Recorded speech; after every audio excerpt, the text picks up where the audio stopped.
Good evening, Raider fans, and welcome to the Raider Nation podcast. And I'm your host, Raider Greg, with another fantastic pregame show for you. We have a show coming up, yes sirree, the Tennessee Titans. 2-5, led by Jeff Fisher. I call him the Trickster Fisher because this guy's got more tricks up his sleeve than Houdini. Yes, this guy's got some plays that'll blow your mind. If you haven't seen him before, I'm sure you have if you've ever watched Tennessee play. They have the flip behind the back, run down, double reverse, triple reverse, wild plays.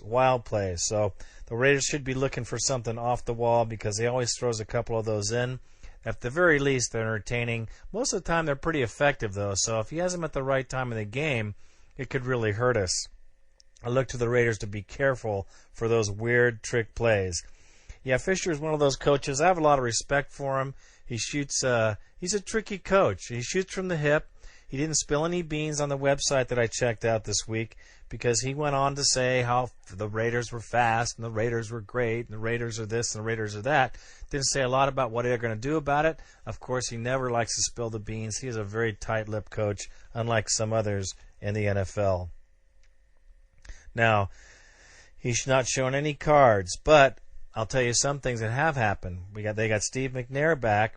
And he is a threat because he has been rested and he's been at home taking it easy and just working out in light workouts.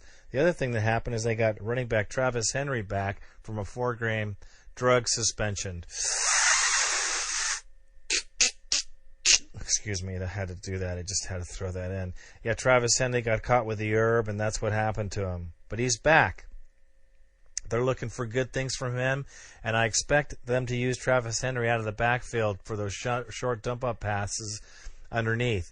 That's hurt us before in the past. It hurt us actually in the Bills game. They didn't do a very good job at it, but when they completed those passes, they were making some yardage. I look for the Raiders linebackers. They're going to really have to take a look and watch out for those passes because McNair can be really deadly on the run when he breaks out of the pocket, which he does all the time.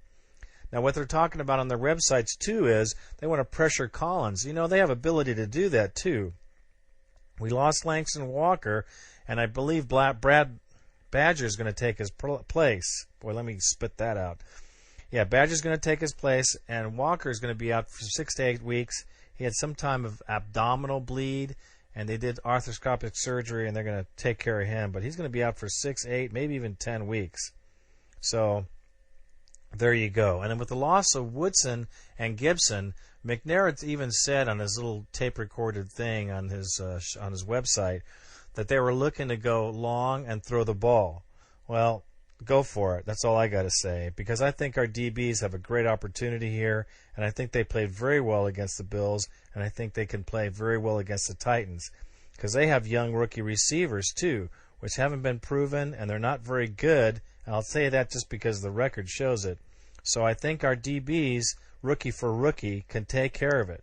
Because if you look down here, they lost Drew Bennett and Brandon Jones, who are their two first-string wide receivers. So their two first-string wide receivers are out of the game for this game. So we should be able to do well.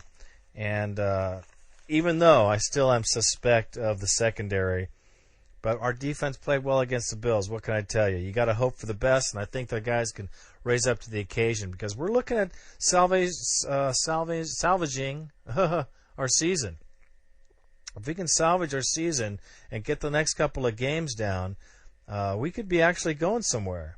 So, anyways, back to this here. They said they're going to take advantage of the young DBs. They're going to throw the ball. Travis Henry has to prove something because he's just come back off a drug suspension. He has been playing with the team, practicing with the team, however, and I believe we got to watch out for this guy because he can really run the ball. And when he was, quote unquote, the man, he did run the ball very well. But the Raiders got a great run defense. So Travis Henry, that's another thing. The Bills said they had a great running game, and look what happened, 50 yards. I hope we can keep the guys to 50 yards this time, too. Now, we make more penalties than anywhere in the league. That's true. Whatever. And with our penalties, we got 65 penalties, but the Titans have 55.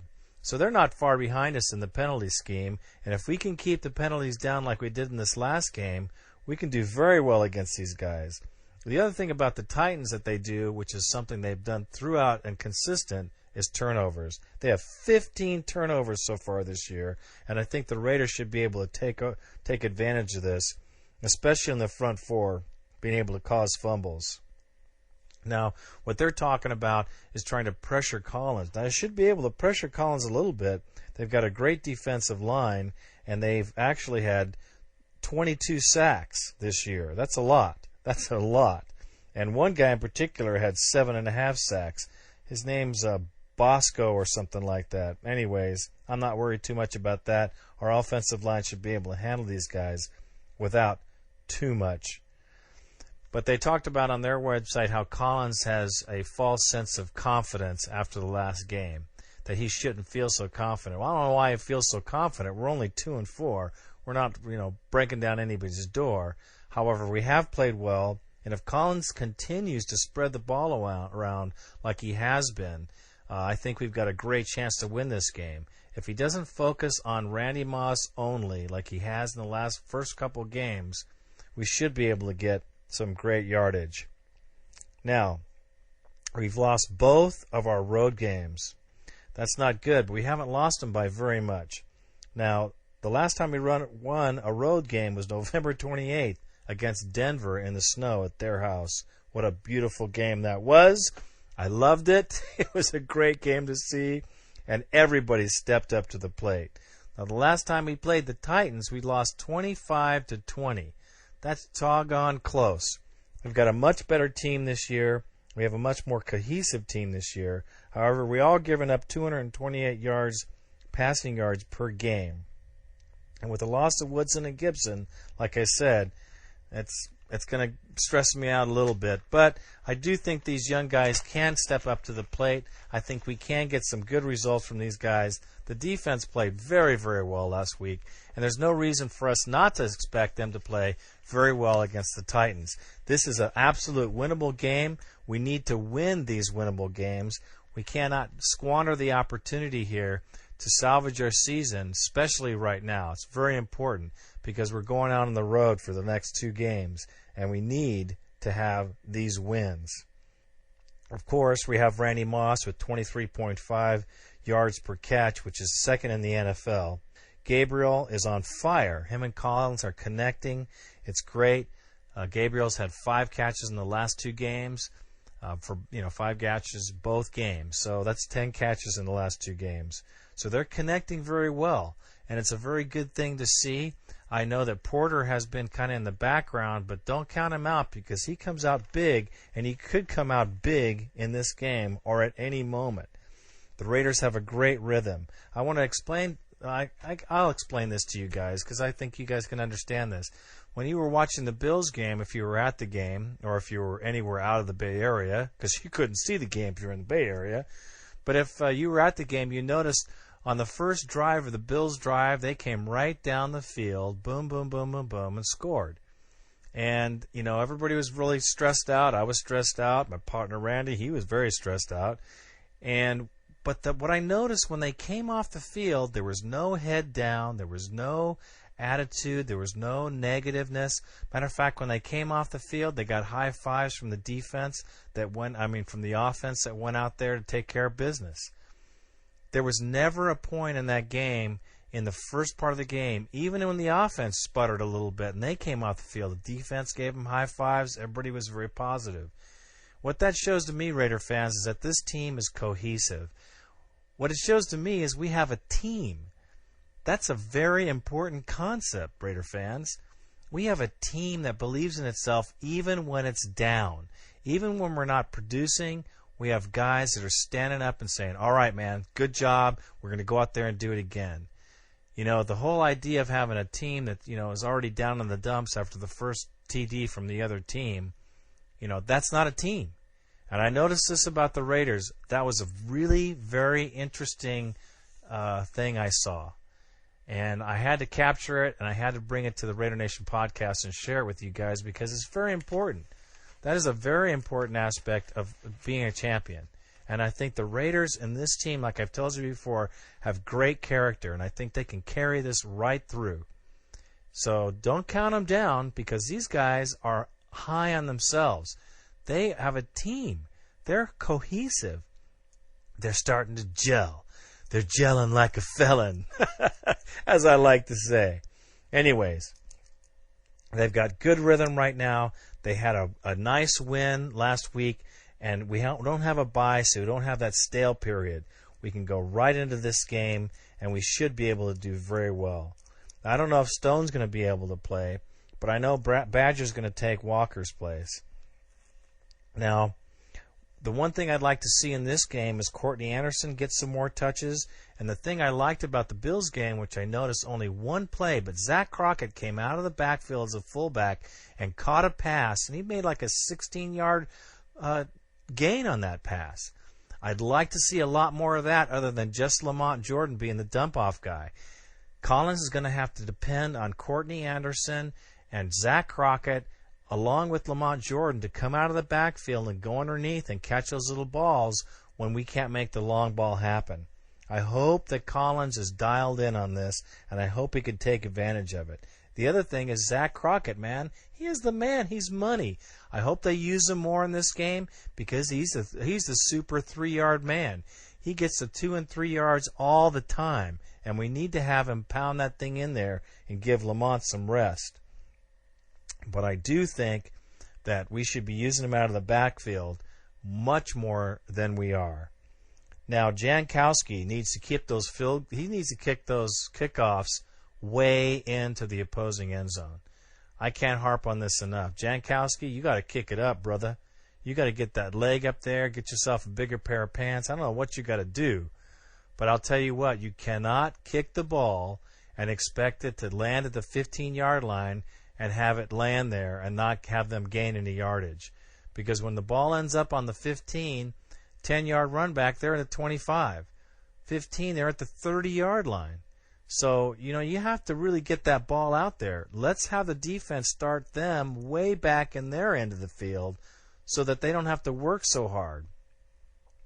That's a huge thing. Starting the other team in way back. I mean, look at us. It happened to us the first couple of games. We got stuck back at the 5 and 10-yard line. It was almost a plague. I hate to say that, but here's the opportunity for one guy in a team to make a huge difference in field position, and I think that Jankowski can do it, but I just hope that he can. I don't know if he's injured. I haven't seen any injury reports on Jankowski, but Polish Cannon, you got to get that foot up there, brother, because we need to put these guys way back by their end zone, and so they didn't want to run it back. And if they do, they're going to get stuck on the 10-yard line. That's what I'd like to see. And I know he can do it. Leckler, he's awesome. He's money.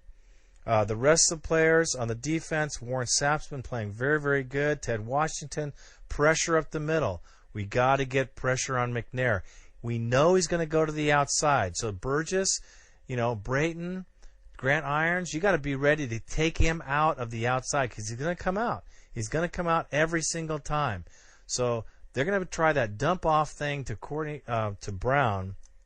I'm going to tell you right now, that's what I see as our Achilles heel in this whole game, is those short passes from McNair when he rolls out to the outside and throws the ball. But we can do it. We can do it because I know Kirk Morrison is the man. He can get in there and just shovel these guys out. He's got great sense, and I think he'll do very, very well. Riddle, the rest of these guys can do very well. Now, in practice this whole week, they had, guess who? They were playing against Tuiasosopo, the defense. Why? Well, go figure. You guys know how Tui plays. He used to play it at Washington. He is the run and gun. This guy runs out of the pocket. He's a good runner. He throws the ball fast. He gets the ball out of there. But the thing that he does well is he's very elusive, and you can't put your hands on him. They practice with Tui all week. In the place of Steve McNair, it's going to be good practice for the defense because this guy is a runner. The other thing about McNair is he's huge. He's a big dude. And if you don't tackle him when he's running, he's going to run right over you. So the tackles that we have this week are going to have to be very sure and very concise, and we cannot mess around tackling people because it'll kill us. It will just kill us. Now, Asamoah, he has been playing stellar ball. He played very well against Dallas. I like the way he played this game. I think that he's the elder statesman of our team right now as far as the defensive backs go. He's fast, and the other thing that I think is important is he is experienced. He's the most experienced guy back there, pretty much. You know, Fabian Washington's only a 22-year-old guy, but he's got 4.29 speed in the 40. So he is fast, and he's really caught up very quickly in the NFL because he's had to play. He's really had to play a lot. And Stafford Rout, another guy, very, very fast. But he's got some good experience too because, you know, we've been forced to use our rookies and play them a lot. Ronaldo Hill, that's his first season too. And he's a very, very good tackler. He's a good tackler. He's got 21 tackles this season, and he's got 3 passes knocked down. I think Ronaldo will do very, very well. Stanford Rout, what more can I say about this guy? He's done very well. He's another rookie. He's got 4.36 40 speed. So I'm just hoping, with the experience that these guys are having, that if they're continuing to play at the level that they're played last week, we can have a great game. Now, I don't expect them to be, you know, Pro Bowlers this week, but I do expect them to contain these 2 rookies that they have, the Titans have, in the place of their starters. That shouldn't be too much trouble. McNair is going to try to go deep on us because he can. I think we got that covered. The only thing I'm really concerned about in this whole scheme is the underneath pass to Brown. I think that they're going to work that hard because they've seen that that's our Achilles heel, and our linebackers are going to really have to be smart about that and really key in to doing that. No matter what Sapp and Washington do, I know that McNair is going to be able to bust around the outside. We've seen it every time we play him. There's just nothing. And without Woodson, which is a good guy to contain on the outside, and actually Gibson was coming into his zone. You know, go figure. You know, he's coming into his zone and he gets injured. You know, we've been waiting for this guy to come into his zone forever, and he's finally started to come into his zone and he gets hurt. Well, can't cry over spilt milk, Raider fans. But I will tell you this. We have all the weapons to win this game. Our offense should be able to smoke these guys. We should be able to work these guys on the long ball, the short ball, and, you know, the running game, they're allowing 108 yards per game. So we need to get all 108 yards plus 30 to make it right. I think we can do it. I think Brad Badger's up for it. Like I said, I don't know if Ron Stone's going to play. If he does, it's great. If he doesn't, I don't think I'm going to worry too much about it. Gallery's having some trouble with penalties, but I ain't worried about that either. All in all, Raider fans, we can win this game. There's no doubt in my mind we can win it, and we can win it convincingly away. And if we can get the confidence and beat these guys significantly, I mean beat them. They lost to the Cardinals. Now, that was with Volek playing. Well, and he's not a bad quarterback either, but he's no Steve McNair. They didn't have a running back that was worth very much. So this is going to be a different team, but it's going to be a stale team. These guys haven't played together. They haven't really worked out together. So I expect the Raiders to come out big and do very well this Sunday. And I'm not trying to put the kibosh on it. I'm just telling you how I feel. I think player for player, we should be able to work these guys over. And if they have 15 turnovers, man, 15, that's pretty good. We should be able to get the ball back on defense and take advantage of that and take it to the house. I hope Norm Turner can be aggressive and not be sitting on any leads like he did, you know, prior to last game. Norv needs to get a good game plan together and really put a good game plan together like he did last week. We saw some fresh plays. We saw some new stuff, and it was wonderful to see some fresh stuff out there. I mean, that play to Crockett, I was amazed that we actually got out of the mold. And, you know, it's amazing when you're watching the Raiders as a fan, you can almost tell what Norv Turner's going to do every time. Well, if I can do that, well, Fisher's going to be able to do that for sure, 10 times better than me. It's good to see Norv change things up and work things up a little bit. I like the way he moved the offense around. I like the way he moved the pass around a little bit and changed his cadence as far as the play calling goes. Keep it up, Norv, because doggone it, you got a great team, and if you can keep these guys on the JOB, we've got an opportunity to make it to, yes, I'm going to say it, the playoffs if we get a roll here. And we can do it. We can do it with this bunch of guys. So, Raider fans, until the next time, this is going to be the Tennessee Titan pregame show, and I want you all to be ready for the game. You guys be careful when you're going to party. I want you guys to be careful while you're driving. No DUIs out there. Keep your eyes open and keep your mouths open too. You represent the Raiders because we're out there to win, baby. We're out there to win big. So, this is the Raider Nation Podcast. Let me encourage you to visit our site, RaiderNationPodcast.com. November is coming up, and I want you guys to vote for me. I need to get them votes up there so we can be number one in sports once again at Podcast Alley. Just click on my site, click the Podcast Alley icon, and you guys know what to do. You've been doing it before. So I hope you enjoyed the video that we have the tailgate. We'll be doing another one the next game. Until then, this is Raider Greg from the Raider Nation Podcast. I am out.